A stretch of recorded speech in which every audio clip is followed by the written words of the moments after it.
15 seconds.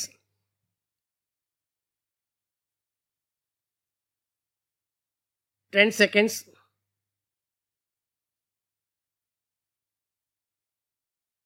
5 seconds. Comments. இந்திய திருநாட்டின் 75வது சுதந்திர திருநாள் அன்று தேசிய கொடியினை ஏற்றி வைத்து மாண்புமிகு முதலமைச்சர் அவர்கள் ஆற்றிய உரை, தாயின் மணிக்கொடி பாரீர், அதை தாழ்ந்து பணிந்து புகழ்ந்திட வாரீர் என்ற தேசிய கவி பாரதியின் பாடல் வரிகளை பாடும் தகுதியை நமக்கு தந்த இந்திய திருநாட்டின் விடுதலை வீரர்கள் அத்தனை பேரையும் வணங்கி என் உரையை தொடங்குகிறேன். நாட்டு மக்கள் அனைவருக்கும் எனது மனமார்ந்த சுதந்திர திருநாள் நல்வாழ்த்துக்களை முதலில் தெரிவித்துக் கொள்கிறேன். விடுதலையை பாடுபட்டு பெற்றுக் கொடுத்த தியாகிகளை போற்றுவோம். அவர்களின் குடும்பத்தினருக்கு நன்றியை தெரிவிப்போம். எந்த நோக்கத்துக்காக அவர்கள் போராடினார்களோ அந்த நோக்கம் நிறைவேற எந்நாளும் உழைப்போம் என்று இந்நாளில் உறுதியேற்போம். விடுதலை நாள் என்பது அரசியல் விடுதலை நாளாக மட்டுமல்லாமல் பண்பாட்டு விழாவாக ஒட்டுமொத்த இந்திய மக்களால் கொண்டாடப்படுகிறது. இந்த நாள் ஆனந்த சுதந்திரம் அடைந்த நாள் மட்டுமல்ல, ஆற்றல் மிகு இந்தியாவை அடுத்தடுத்த ஆண்டுகளில் உருவாக்க திட்டமிடும் நாள். இந்நன்னாளில் 4வது முறையாக தேசிய கொடியை ஏற்றும் வாய்ப்பினை பெற்றமைக்காக பெருமை கொள்கிறேன்.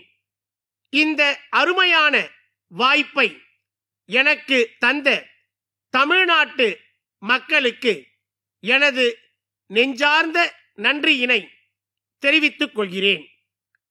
அனைத்து துறைகளிலும் தமிழ்நாட்டை இந்தியாவிலேயே முதன்மை மாநிலமாக மாற்றுவதற்கான நடவடிக்கைகளில் இந்த அரசு ஈடுபட்டு வருகிறது. சமூக மாற்றம், கல்வி மேம்பாடு ஆகிய அனைத்தும் ஒரே நேரத்தில் நடக்க வேண்டும் என்று இந்த அரசு கருதுகிறது. வளர்ச்சி என்பது பொருளாதார வளர்ச்சியாக மட்டுமல்லாமல் சமூக வளர்ச்சியாக இருக்க வேண்டும் என்று இந்த அரசு கருதுகிறது. அதன் அடிப்படையில் திட்டங்களை தீட்டி செயல்படும் அரசாக இந்த அரசு திகழ்கிறது. கடந்த 3 ஆண்டுகளில் தமிழ்நாடு அடைந்த வளர்ச்சியை பார்த்தோமானால் அது ஒரே ஒரு துறை வளர்ச்சியாக இல்லாமல் பல்துறை வளர்ச்சியாக அமைந்திருக்கும்.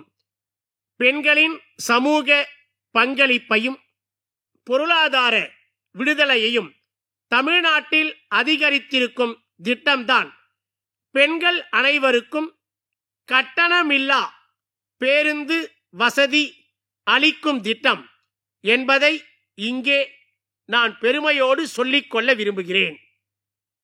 இளைஞர்கள் தங்கள் கல்வி தகுதிக்கேற்ப நல்ல வேலை வாய்ப்புகளை பெற்று அறிவார்ந்த தமிழ் சமுதாயத்தை உருவாக்க இந்த அரசு உறுதி பூண்டுள்ளது.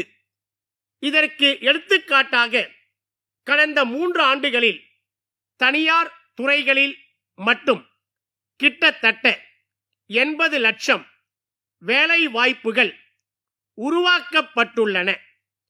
அரசு துறைகளில் கிட்டத்தட்ட 65,000 இளைஞர்களுக்கு வேலைவாய்ப்பு அளிக்கப்பட்டுள்ளது. இது மட்டுமல்லாமல் வரும் 2026ஆம் ஆண்டு ஜனவரி மாதத்திற்குள் 75,000த்திற்கும் மேற்பட்ட அரசு பணியிடங்கள் நிரப்பப்படும். இந்த நன்னாளில் விடுதலை போராட்ட வீரர்களுக்கான ஓய்வூதியம், குடும்ப ஓய்வூதியம், சிறப்பு ஓய்வூதியம் ஆகியவை உயர்த்தி வழங்கப்படும் என்று தெரிவித்து என் உரையை நிறைவு செய்கிறேன். வணக்கம்.